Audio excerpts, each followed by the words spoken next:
চলুন বন্ধুরা, আমি রহিমা ভিলেজ কিচেন চলে এসেছি আপনাদের কাছে একটা দারুণ রেসিপি নিয়ে।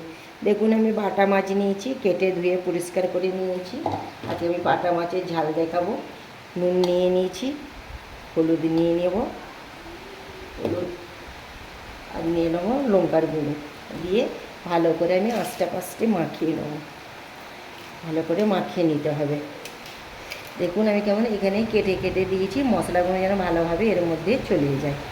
মশলাগুলো এর মধ্যে চলে গেলে দারুণ খেতে লাগবে।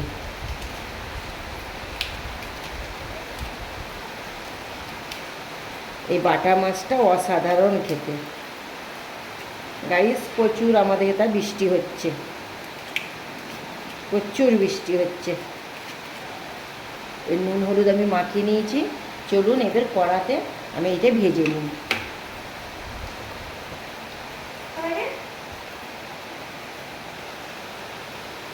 কড়াতে আমি রান্নার তেল দিয়ে দিয়েছি। এবার মাছগুলো আমি দিয়ে দেবো। কড়াতে তেল গরম হয়ে গেছে, মাছগুলো এর মধ্যে দিয়ে দিই।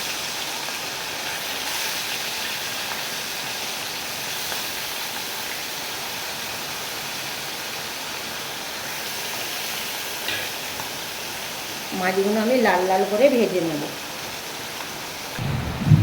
মাছগুলো আমার ভাজা হয়ে গেছে। দেখুন কত লাল লাল করে ভেজেছি, অসাধারণ লাল লাল করে ভেজেছি। এর আমি তুলে নেব।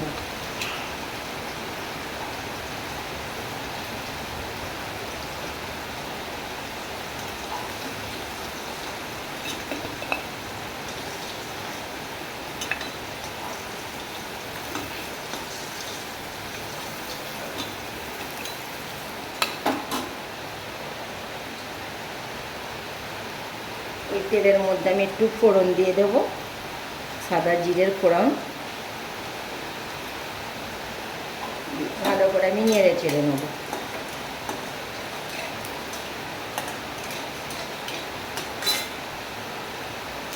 পেঁয়াজ কুচি,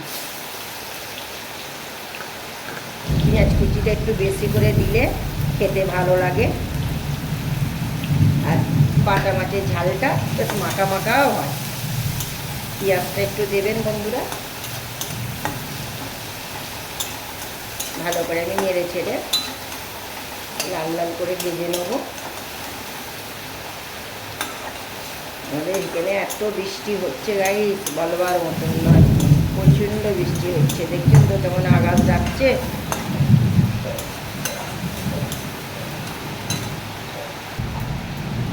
পেঁয়াজটা 50% আমার ভাজা হয়ে গেছে। এবার এর মধ্যে আমি একটু আদা রসুনের পেস্টটা দিয়ে দেবো। আদা রসুনের পেস্টটা ভালো করে আমি নেড়ে চেড়ে নেব। আদা রসুনের যে কাঁচা গন্ধটা থাকে সেটা আমি ভালো করে ভেজে নিয়ে তারপরে বাকি মশলাগুলো আমি দেবো। আদা রসুনের কাঁচা গন্ধটা চলে গেছে বলে আমি টমেটো কুচিটা দিয়ে দেবো। একটু ভালো করে নেড়ে চেড়ে নেব। পেঁয়াজ কুচি টমেটোমের সাথে একটু লবণ দিয়ে দেবো। টমেটোটা তাড়াতাড়ি আমার গলে যাবে।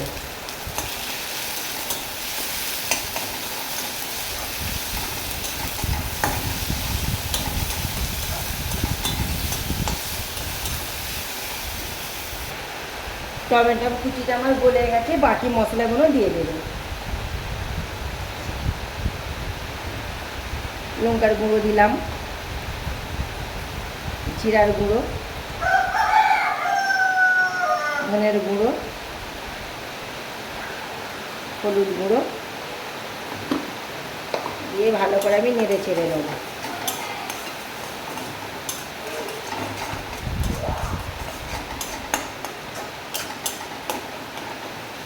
দেখুন টমেটোটা কি দারুণ গলে গেছে। টমেটো যখন দিয়ে রান্না করবেন গাইস, তার মধ্যে লবণ দিয়ে দেবেন। লবণ দিয়ে টমেটো তাড়াতাড়ি গলে যায়। একটু ভালো করে কষিয়ে নেব। কষিয়ে নিয়ে তারপরে পানি দেব। পুরো ভিডিওটা দেখবেন। পুরো ভিডিওটা দেখার জন্য আপনাদেরকে ধন্যবাদ রইল।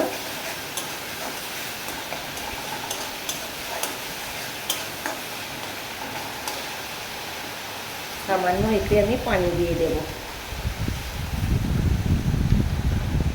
দিয়ে আবার ভালো করে আমি নেড়ে চেড়ে নেবো। ভালো করে কষাবো যতক্ষণ না আমার তেল ছাড়ে। তেল ছেড়ে দিয়েছে, দেখুন কত দারুণ গ্রেভিটা হয়েছে।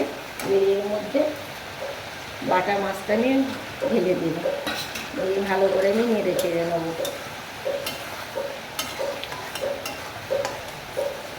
হালকা করে কষাতে হবে, নাহলে মাছগুলো ভেঙে যাবে। আমি সুন্দর করে ভেজে নিয়েছি, হালকা করে কষিয়ে নেবো। বেশি আমি পানি দেবো না, সামান্য পানি দেবো। এখানে কারেন্ট চলে গেছে গাইস, কী বলবো, ভিডিও করতে কী অসুবিধা হচ্ছে বলার মতন না। এবার আমি সামান্য একটু পানি দিয়ে দেবো।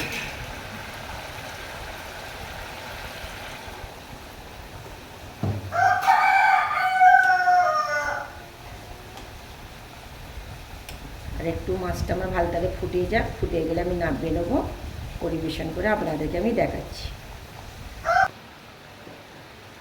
আমার বাটা মাছের ঝাল রেডি। এত দারুণ খেতে লাগে এই ভাঙন বাটা মাছ, বলবার মতন নয়, অসাধারণ খেতে লাগে বাটা মাছের ঝাল। এইভাবে রান্না করবেন, বাটা মাছের ঝাল অসাধারণ খেতে লাগবে, দুর্দান্ত খেতে লাগবে। দেখা হচ্ছে নেক্সট রেসিপি নিয়ে। খোদা হাফেজ।